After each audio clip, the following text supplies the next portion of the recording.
Hi, everybody. Welcome back to, I'm going to get it right this time, week 34 of 3 Good Minutes. I'm Jen. This is Ryan. We are here with our team at Office Created at Newmark. I'm gonna do the introduction here for a second because Jen's gonna talk a lot today because she really is passionate about what she's going to talk about. So she's gonna drop so much knowledge on all of you that's important for me just to speak so you know I'm still here.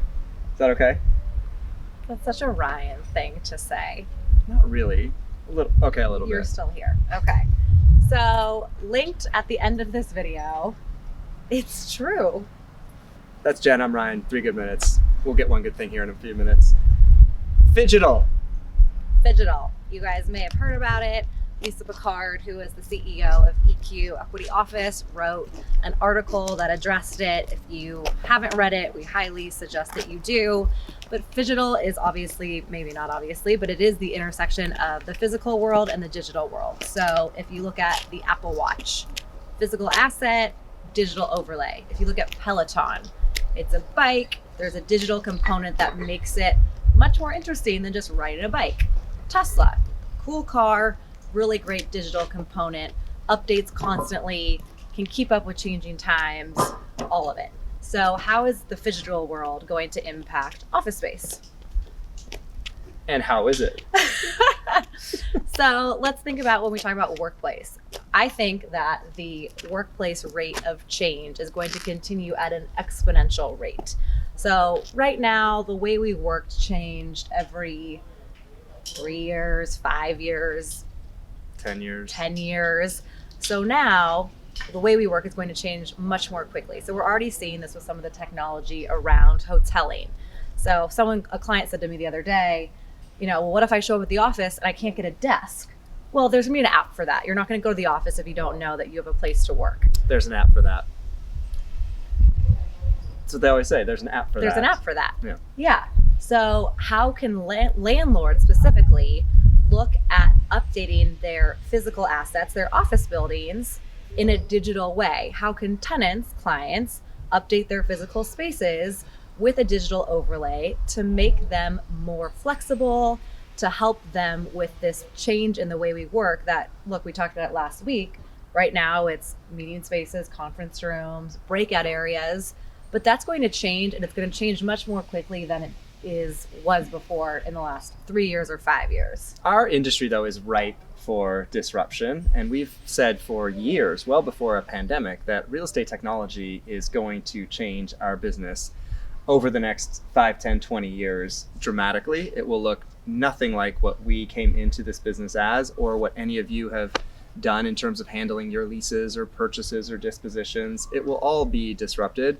This pandemic, like many industries, probably just helps it get there faster.